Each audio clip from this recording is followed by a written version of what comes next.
जय श्री राधे कृष्णा। आप सभी का आपके अपने यूट्यूब चैनल व्रत साधना में स्वागत है। आइए आज आप सब सुनने वाले हैं माघ मास महात्म कथा में चौथे अध्याय की कथा। अब तक आपने पिछले अध्यायों का कथा श्रवण नहीं किया हो तो चैनल पर वीडियो अपलोड है या चैनल की प्लेलिस्ट में जाकर आप वहां से कथा को श्रवण कर सकते हैं। जैसा कि आप सब जानते हैं, हिंदू धर्म में माघ मास का बड़ा ही विशेष महत्व भी माना गया है। माघ के महीने में गंगा में, तीर्थ में, संगम आदि जगहों पे स्नान करना, भगवान विष्णु का और भगवान श्री कृष्ण का पूजन करना, दान पुण्य का कार्य करना, संगम आदि जगह पे कल्पवास करना, इन सभी का विशेष महत्व माना गया है।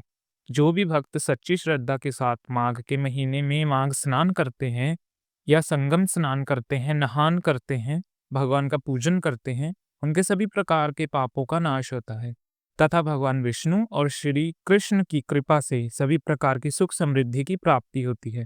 तो आइए सुनते हैं माघ मास कथा में चौथे अध्याय की कथा। इस प्रकार से कथा को सुनने के लिए, व्रत पूजाओं आदि के बारे में जानने के लिए, यदि आप सब पहली बार हमारे चैनल पर आए हैं तो चैनल को सब्सक्राइब करना ना भूलें।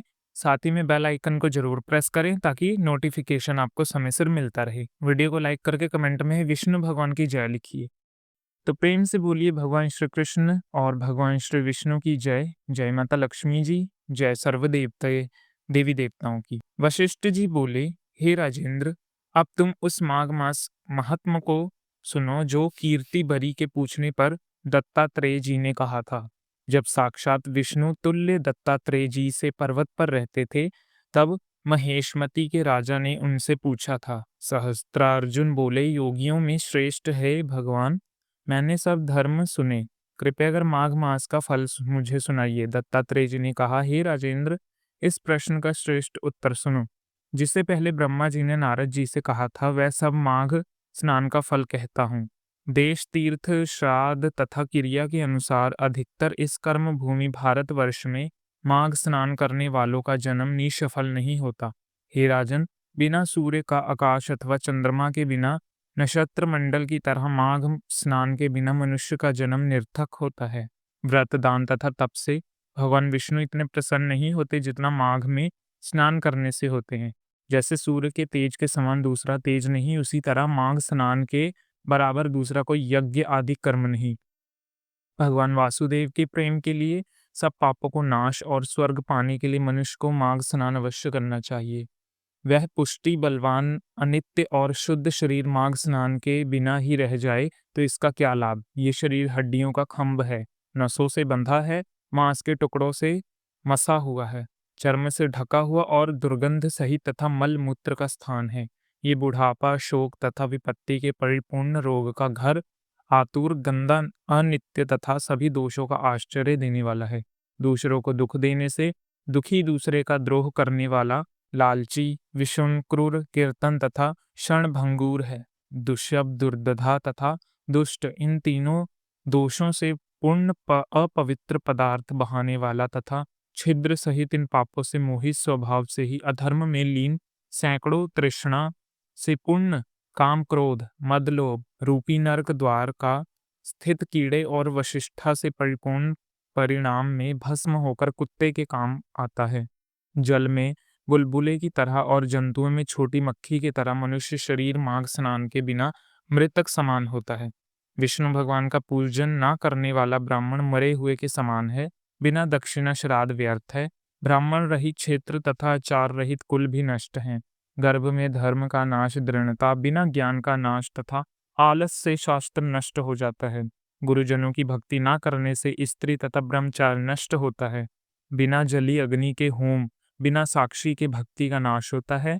जीविका के लिए रहने वाली कन्या अपने ही लिए भोजन की क्रिया, शूद्र की भिक्षा जिससे यज्ञ किया जाए नाशक है तथा कंजूस का धन व्यर्थ है।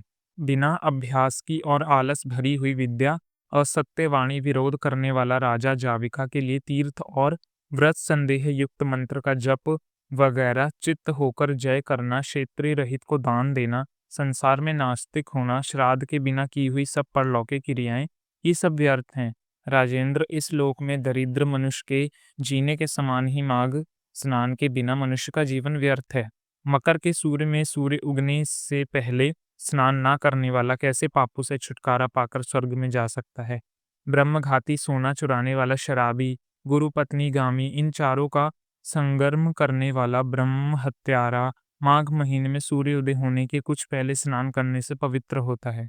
मनुष्य के सब उत्पाद और मसापातक भी माघ स्नान करने से भस्म हो जाते हैं। स्नान का समय आने पर सब पाप ये जानकर कांपने लगते हैं कि जल में स्नान करने से हमारा नाश हो जाएगा।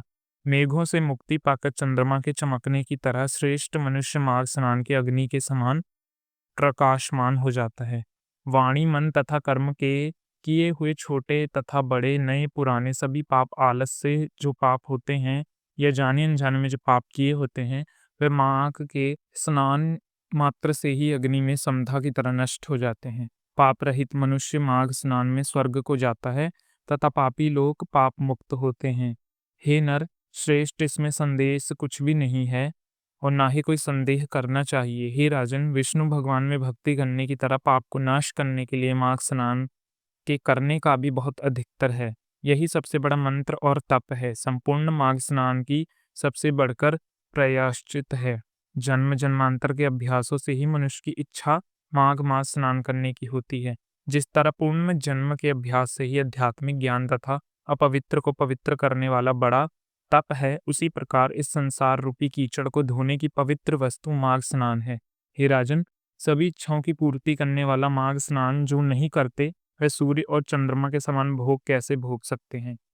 अनानिंत माघे न ये राजन सर्व काम फलवर्दे ते कथम म जयते भोगी निंदाश्वरा। श्री कृष्ण की जय, भगवान विष्णु की जय, माता लक्ष्मी की जय, सर्व देवी देवताओं की जय। इसी प्रकार से आगे के अध्यायों को सुनने के लिए चैनल पर अगर आप पहली बार आए हैं तो चैनल को लाल बटन दबाकर सब्सक्राइब करें, साथ ही में बेल आइकन घंटी को दबाएं ताकि आने वाली वीडियो का नोटिफिकेशन आपको समय से मिलता रहे।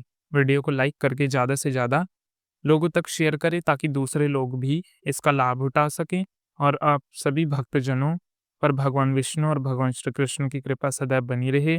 सदा स्वस्थ रहें, खुशहाल रहें। मिलते हैं अगली वीडियो में, तब तक के लिए जय श्री राधे कृष्ण।